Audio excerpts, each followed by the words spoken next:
What's up guys, it's your style guy Tony, and today I want to talk about colors. It's not going to be a video about how to match olive with navy. Those type of videos are coming up, but today's video is how colors affect our perception.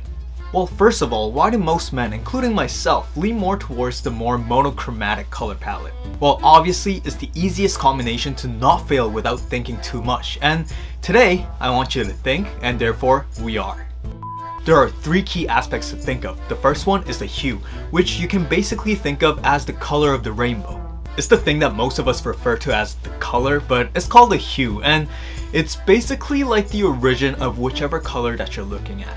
The warm hues provide a glamorous, active look, and obviously it's going to feel warmer, and it's also known as the advancing color because in a given space, if you have like warmer hues, it's going to be advancing, it's going to come out, it's going to pop out of the screen. So if you look at this image, the red circle will look like a cylinder and the blue one will look more like a hole. I have no clue how this works in our brain, but you don't have to. All we gotta know is how it affects our outfits, and cooler hues obviously is the opposite. It's more calm, it's less active, and it's a receding color. So if you have something like a blue muffler versus a red muffler, obviously if you see from afar, the red muffler is gonna pop out and the blue muffler is kinda gonna recede.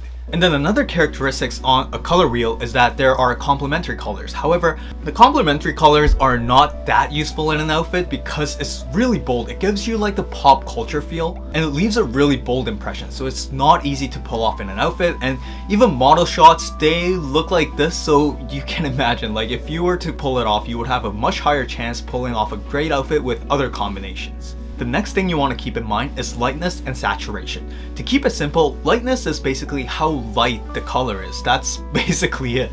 It determines the weight of the mood, so lighter colors obviously give a softer and a lighter impression than deep darker colors, which kind of looks like a brick wall. That's what lightness is, and then comes saturation. Saturation is what determines the tone that everyone loves, like earthy tones, pastel tones, they're all with saturation. So less saturation, you get those earthy tones, and then with high saturation, you get the glamorous, more of like artificial colors. Now that we've nailed three components of colors, you should have a general idea of which colors to look for if you're building a certain outfit. Let's say you're going for a minimal outfit that's more on the pastel tone rather than the earth tone. So even if you're looking for the same beige color, you want something that's lighter and less saturated. So next time you're shopping, keep that in mind.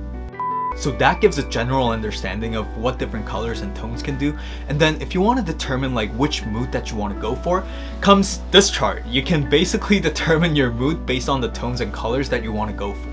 Tones are basically like melodies of a music. It determines the mood, and this chart simplifies like different tones and the different mood that it provides. So when you're building an outfit, consider the mood that each garment provides. It's gonna be hard in the beginning, especially with the store lighting and stuff. It is going to be hard, but always keep that in mind and you'll start improving and you'll notice it. You'll look at your closet and be like, wow, my closet now has like consistent mood, and that feeling is honestly amazing. Because at this point, your lightness, saturation, color, and everything is like up to your mood. You can match everything with anything. So now, some people are gonna be like, why am I talking about this? What's the point? Why do you have to know about colors when building an outfit? I think what makes a great outfit follows what makes a great art piece. You have the base color, which covers most of the surface area, the subcolor, which is going to be more of that subtle supporting color of the baseline, and then the accent color, which is going to emphasize your look. This is obviously easy in theory, but we're not all geniuses, we're not talented, and I can't instantly think of a color like that goes with like whatever color that you give. I can't just be like, yeah, go this.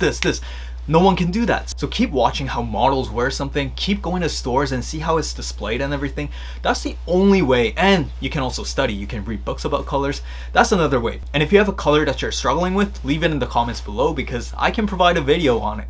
So let's say you determined your mood, your color palette, and you know what you're going for. Now, how do you combine these? How do you combine these colors? That's the last thing I want to talk about, and this is how you do it.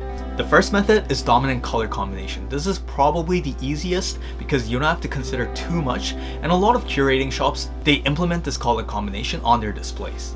Oh, and by the way, don't turn this off because I know this video will be so helpful. Like, if you notice, like, there's a huge difference. Whether you see the same thing, like, you can see the Coca-Cola logo and be like, yo, that combination is sick, versus you can see the Coca-Cola logo be like, how many sugars does it have? Like, when you finish this video, you'll see things differently, and that's gonna improve your outfit for sure. Dominant color combination is basically selecting one color that you want to revolve around and just building your outfit around that. So in this case, it would be khaki.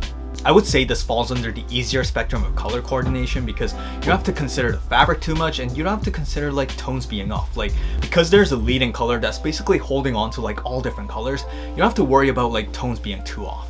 And since that dominant color is going to be obvious and visible, it will provide a coherent outfit. A lot of times this method is used in American casual and a lot of like Japanese outfits rather than like European outfits. European minimal outfits really focus on the tones. Kamayu is a color combination that a lot of minimal brands use. It's like varying the tones really slightly. There's not a huge difference. However, when you compare like one by one, there is a tonal difference. From afar, the difference is really subtle and it's almost unnoticeable. However, that's what brings the detail. It's kind of like you see it up close, you're like, whoa, that was different? It leaves that type of impression. And in terms of the mood, it's obviously luxurious and sophisticated and really relaxed. And since the Kamayu color palette is light and less saturated, it does give a feminine look. When you're going for this, ironically, I recommend trying matching the fabric before the color because even if the colors match, because Kamayu is like really slight difference in tones, even if the colors match, if the fabric is different, it's gonna leave a totally different impression. So match the fabric first and then the colors. Next comes tone on tone. This is more easier to make because the tones are like obviously different. Kamayu, it's really hard to find that exact tone. However, tone on tone, you can mostly find it from like different brands. So shopping will be less stressful. However, even for tone on tone or Kamayu, I both recommend if you want to buy like the full setup, that's the easiest way because setups, they consider everything. They just completed the entire lookbook, entire combination, entire color combination. So I rather recommend saving up for a bit and then buying the entire setup. Tone on tone combination is kind of in the middle of like dominant color spectrum and the Kamayu method.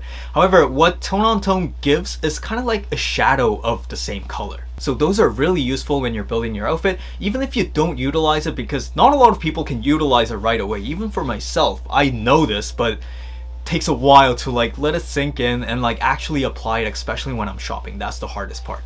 So I think that's about it. I hope you found the color combination that you want to utilize, and better yet, be enlightened with what different colors can do to your mood.